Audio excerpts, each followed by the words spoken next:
Hello guys, welcome to Tamil with Ramya vlogs. இப்போ நம்ம இன்றைக்கி என்ன பார்க்க போகிறோம்னா இறால் தொக்கு தான் இன்றைக்கி ஸ்பெஷல். இன்றைக்கி இறால் தொக்கு எப்படி ஷார்ட் அண்ட் ஸ்வீட்டாக எப்படி செய்யலான்றதை பார்க்கலாம் வாங்க. இதுக்கான இன்க்ரீடியன்ட்ஸ் நம்ம பார்த்துடலாம். மெயின் இன்க்ரீடியண்ட்டே இறால் தான். இறால் வந்து நான் நல்லா க்ளீன் பண்ணிவிட்டு அதோட குடல்லாம் இருக்கும் நடுப்பகுதியில், அதெல்லாம் ரிமூவ் பண்ணிவிட்டு குட்டி குட்டியாக பாப்பாங்களுக்கு ஏற்ற மாதிரி குட்டி குட்டியாக கட் பண்ணிவிட்டேன். தொக்குக்கு தான் நல்லாயிருக்கும். அதுக்கப்புறம் நம்ம ஸ்டார்டிங்கில் ஹோல் கரம் பட்டை, கிராம்பு, ஏலக்காய், கல்பாசி, கொஞ்சமாக சோம்பு, இது வந்து உங்களுக்கு தேவையான அளவு கம்மியாகவே எடுத்துக்கோங்க. அதுக்கடுத்து தக்காளி வந்து ஒரு தக்காளி, பெரிய தக்காளியை நல்லா கொரகொரப்பாக அரைச்சி வச்சுக்கோங்க. ஃபைனாக அரைக்க வேணாம், கொஞ்சம் கொரகொரப்பாகவே அரைச்சி வச்சுக்கோங்க. இது வந்து வெங்காயம் 2 மீடியம் சைஸ் பெரிய வெங்காயம், அப்புறம் ஒரு 7-8 சின்ன வெங்காயம், இதையும் ஒன்றா போட்டு நீங்கள் வந்து ரஃப்பாக சாப் பண்ணிட்டு மிக்சியில் போட்டுட்டு ஒரு பல்ஸ் மோடில் எடுத்து வச்சுக்கோங்க. இதுவும் கொரகொரப்பாக தான் இருக்கணும். பூண்டு, அதுக்கப்புறம் வந்து ஒரு 10 பல்லு பூண்டை வந்து இடித்து வச்சுக்கோங்க. தோல் உரிச்சிட்டு இடித்து வச்சுக்கோங்க. தேங்காய் பால் வந்து ஒரு 1/4 டம்ளர் அளவுக்கு எடுத்து வச்சுக்கோங்க. அதுக்கப்புறம் கருவேப்பிலை, தாளிப்புக்கு எப்பவும் தேவைப்படும், கருவேப்பிலை எடுத்துக்கோங்க. அதுக்கப்புறம் பவுடர் ஐட்டம்ஸ் எல்லாமே நான் போடும்போது ஒன்றுன்னா உங்களுக்கு சொல்கிறேன் வாங்க. ஃபஸ்ட்டு இப்போ வந்து இது மற்ற இறால் கிரேவி மாதிரி கிடையாது. இதுக்கு வந்து நம்ம ஃபஸ்ட்டே வந்து மேரினேட் பண்ணி பரட்டிட்டு அதுக்கப்புறம் தாளிப்பு பண்ணிட்டு சிம்பிளாக ஒரு தாளிப்பு பண்ணிட்டு இந்த பரட்டினதை எடுத்து நம்ம அதில் போட்டோம்னா அவ்வளோதான், சிம்பிளாக முடிச்சிடும். இப்போ நம்ம இந்த மேரினேஷனுக்கு என்னென்ன தேவைன்றதை பார்க்கலாம் வாங்க. இதுக்கு ஃபஸ்ட்டு இஞ்சி பூண்டு பேஸ்ட்டு போட்டுக்கலாம்.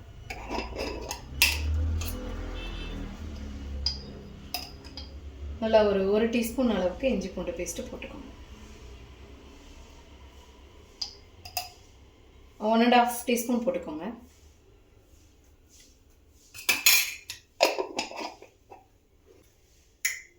உப்பு ஒரு 1/2 டீஸ்பூனுக்கும் கம்மியாக எடுத்துக்கோங்க. நம்ம அது கிரேவி வதக்கும் போது தேவைப்பட்டால் போட்டுக்கலாம். அதுக்கடுத்து லெமன் வந்து ஒரு 1/2 லெமன் கிட்ட புழிஞ்சு விட்டுக்கோங்க. ஏற்கனவே நம்ம தக்காளி போடுறோம், அதனால ஒரு தக்காளி தான் நான் போடுறேன். கொஞ்சம் பெரிய சைஸில் ஒரு தக்காளி போடுறேன். கொஞ்சம் லெமன் புழிஞ்சு விட்டுக்கோங்க. 1/2 லெமன் போதுமானது. இது இறாலோட குவான்டிட்டி வந்து 1/2 கேஜி இறாலுக்கு நான் உங்களுக்கு மெஷர்மெண்ட் சொல்கிறேன் என்னென்ன இன்க்ரீடியன்ட்டுன்னு. இது நீங்கள் 1 கேஜினா அப்படியே நீங்கள் டபுள் ஆக்கிக்கோங்க. இப்போ இதை நம்ம வந்து உப்பு போட்டிருக்கோம், இஞ்சி பூண்டு பேஸ்ட் போட்டிருக்கோம், லெமன் ஜூஸ் போட்டிருக்கோம். இதுக்கு அடுத்து வந்து தக்காளி லெமன் புழிஞ்சு விட்டுருக்கீங்க, லெமன் ஜூஸ் போடல. ஆமாம், புழிஞ்சுக்கிட்டு இருக்கோம். அதுக்கப்புறம் வந்து தக்காளி வந்து நம்ம கொரகொரப்பாக அரைச்சி வச்சுருக்கோம் ஒரு தக்காளி, அதையும் இதிலேயே ஆட் பண்ணிக்கிறலாம் நம்ம. இப்போ நம்ம மசாலா சாத்துக்கு எடுத்து போயிடலாம். ஃபஸ்ட்டு மஞ்சள் தூள் போட்டுக்கலாம். இந்த ஸ்பூன்கிட்ட ஒரு 1/4 ஸ்பூன் மஞ்சள் தூள் போட்டுக்கணும். அடுத்து காஷ்மீரி மிளகாத்தூள் வந்து இதுவும் ஒரு 1/4 டீஸ்பூனுக்கு கொஞ்சம் கூட போட்டுக்கோங்க. காஷ்மீரி மிளகாத்தூள் தான், அதனால் உரப்பு அவ்வளோவா இருக்காது, நீங்கள் தைரியமாக போடலாம். அதுக்கப்புறம் சிக்கன் குழம்பு தூள் போட்டுக்கோங்க. சிக்கன் குழம்பு தூளும் வந்து நம்ம ஒரு 3/4 டீஸ்பூன் போட்டுக்கலாம். இந்த ஸ்பூன்கிட்ட 3/4 டீஸ்பூன் சிக்கன் குழம்பு தூள் போட்டுக்கோங்க. போட்டுட்டு சீரகத்தூளும் நம்மளுக்கு ஒரு 1/2 டீஸ்பூன் போட்டுக்கலாம்.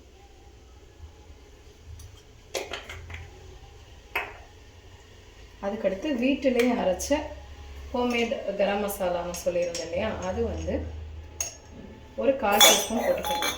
ஒரு 1/4 teaspoon homemade garam masala add பண்ணிக்கலாம்.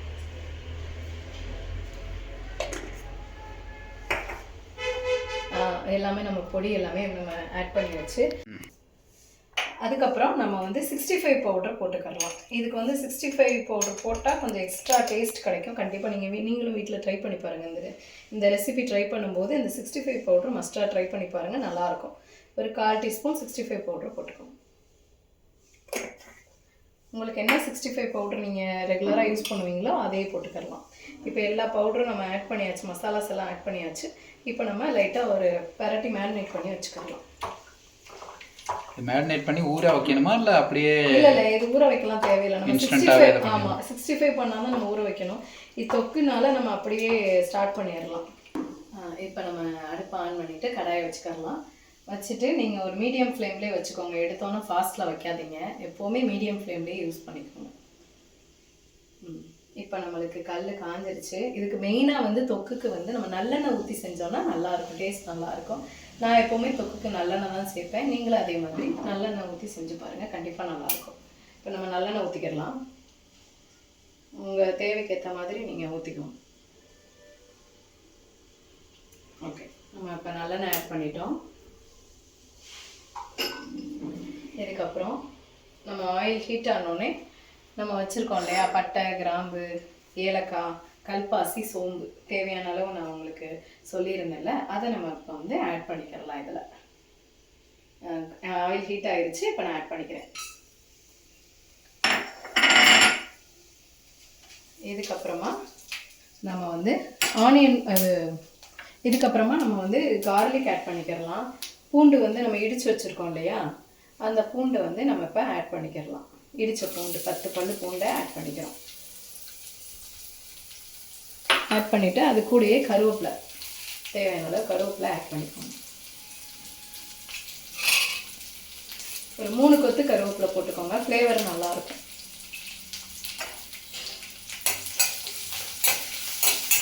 லைட்டாக ஒரு கிளறி விட்டுட்டு அடுத்து வெங்காயம் நம்ம குறகுறப்பாக அரைச்சி வச்சுருக்கோம்ல, அந்த வெங்காயத்தை ஆட் பண்ணிக்கலாம். ரொம்பவும் பூண்டு வந்து கருக விட்டுறாதீங்க. ஓரளவு அந்த பூண்டு லைட்டாக வதங்கினோன்னா உங்களுக்கு தெரியும்ல, லைட்டாக கலர் சேஞ்ச் ஆனதுக்கப்புறம் நம்ம வெங்காயத்தை ஆட் பண்ணிக்கலாம். இப்போ நம்ம இந்த வெங்காயத்தை இதில் ஆட் பண்ணிக்கலாம்.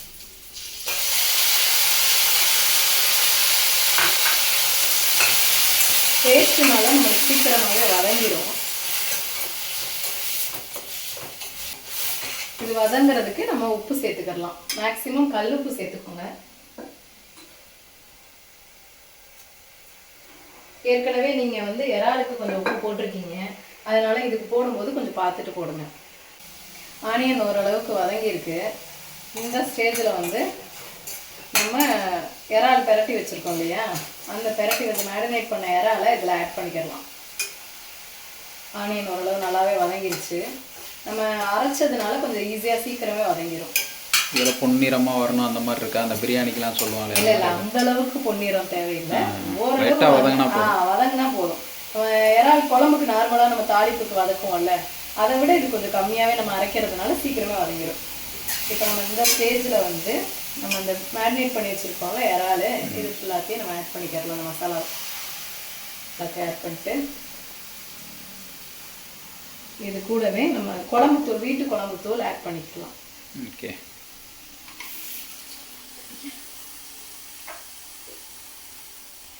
எல்லாரும் வீட்டில் வீட்டு குழம்புத்தூள் வச்சுருப்பீங்க இல்லையா, அது வந்து ஒரு ஸ்பூன்கிட்ட 2 ஸ்பூன் ஆட் பண்ணிக்கோங்க.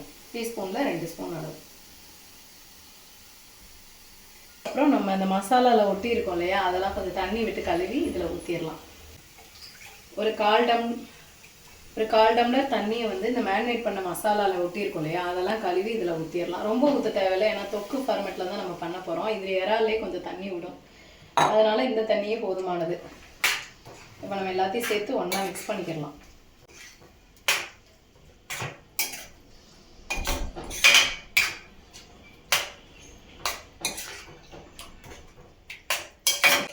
ஒரு 5 மினிட்ஸ் கிட்ட நம்ம இதை மூடி வச்சோம்னா டிஸ்டர்ப் பண்ணாமல்.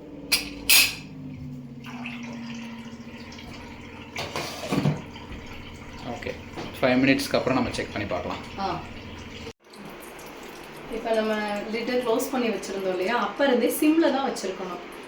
சிம்மில் வச்சுட்டு நம்ம ஃபுல்லாக அதை வேகிறதுக்கு 5 மினிட்ஸ் விட்டாச்சு. இப்போ 5 மினிட்ஸ் கழித்து நம்ம திறந்து பார்த்துடலாம். இப்போ பாருங்கள், நம்ம ஊற்றுன அந்த நல்லெண்ணெய் எல்லாமே மேலே வந்திருக்கும். இதுதான் வந்து அந்த வெந்த ஸ்டேஜ், இறால் வெந்திருக்குன்னு அர்த்தம். ஸோ இந்த மாதிரி ரெடி ஆயிடுச்சுன்னா நம்ம மசாலாவும் நல்லா அந்த ஸ்மெல், பச்சை ஸ்மெல்லாம் போயிடும்.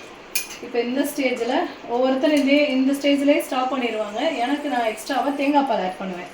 அப்படி பண்ணோன்னா நம்மளுக்கு கொஞ்சம் நல்லா இருக்கும், கிரேவி தொக்கு வந்து நல்லா வரும். இப்போ நம்ம தேங்காய் பால் ஒரு 1/4 டம்ளர் எடுத்திருக்கோம். 1/2 kg ப்ரானுக்கு இதை நம்ம ஆட் பண்ணிக்கலாம். இதுக்கு ஒரு நிமிஷம் மட்டும் இது வெந்தால் போதும். லைட்டாக ஒரு கொதி வரணும். வந்ததுக்கப்புறம் நம்ம அடுப்பை ஆஃப் பண்ணிடலாம். அதே மாதிரி சிம்லேயே இருக்கட்டும், 1 நிமிஷம் மட்டும் மூடி வச்சிடலாம். ஸோ மசாலா போட்டு ஒரு 10 மினிட்ஸ்லேயே இது ரெடி ஆயிரும். ஆமாம், நம்ம எல்லாமே கட் பண்ணி அரைச்சி ரெடி பண்ணி வச்சுட்டோம் அப்படின்னா இது ரொம்ப சிம்பிள். ஒரு 15 மினிட்ஸில் நம்ம ஒரு தொக்கு ரெடி பண்ணிடலாம், டக்குன்னு ரெடி பண்ணிடலாம். சரி, அதிகமான வேலையெல்லாம் இதில் கிடையாது. ஓகே, இப்போ நம்மளுக்கு 1 நிமிஷம் ஆயிடுச்சு. இப்போ நம்ம திறந்து பார்த்துடலாம். அவ்வளோதான், ரெடி ஆயிடுச்சு. குயிக் அண்ட் டேஸ்டியாக ஒரு இறால் தொக்கு ரெடி பண்ணியாச்சு. இப்போ இது ஃபைனலாக வந்து கார்னிஷ் பண்ணிடலாம். நம்ம மல்லிச்செடி இருக்கு இல்லையா, அதை குட்டி குட்டியாக வெட்டிட்டு அதை போட்டுட்டு பெப்பர் பவுடர் மட்டும் ஃபைனல் டச்சாக நீங்கள் போட்டுருங்க. போட்டிங்கன்னா நல்லாயிருக்கும். பெப்பர் பவுட்ரு சும்மா ஒரு 2 பிஞ்ச் அளவுக்கு போடுங்க, போதும். மேலாக லைட்டாக தூவி விட்டுருங்க. அவ்வளோதான், இது முடிச்சாச்சு. இப்போ அடுப்பை ஆஃப் பண்ணிடலாம். ஸோ இந்த மாதிரி பசங்களுக்கு சிம்பிளாக லஞ்சுக்கு நம்ம ரெடி பண்ணி கொடுத்துடலாம். காலையில் நீங்கள் டக்குன்னு ரெடி பண்ணிடலாம். ஒரு 1/4 மணி நேரம் ஆகும் அந்த வெட்டி அரைச்சி வைக்கிறதுக்கு, 1/4 மணி நேரம் செய்கிறதுக்கு, 1/2 அன் ஹவரில் முடிச்சிடலாம். இந்த கிரேவி ரெடி பண்ணிடலாம். கண்டிப்பாக நீங்களும் வீட்டில் செஞ்சு பாருங்கள், டேஸ்ட்டாக இருக்கும். தேங்க்ஸ் ஃபார் வாட்சிங். இவ்வளோ நேரம் எங்கள் வீடியோ பொறுமையாக பார்த்ததுக்கு ரொம்ப நன்றி. நீங்கள் கண்டிப்பாக எங்களுக்கு சப்போர்ட் பண்ணுங்கள், லைக் பண்ணுங்கள், ஷேர் பண்ணுங்கள், எங்கள் வீடியோஸை சப்ஸ்கிரைப் பண்ணிவிட்டு பாருங்கள். பக்கத்தில் இருக்கிற பெல் ஐக்கானையும் கிளிக் பண்ணிடுங்க. அப்போ தான் அடுத்தடுத்த நோட்டிஃபிகேஷன் உங்களுக்கு வரும். தேங்க்ஸ். Thank you all.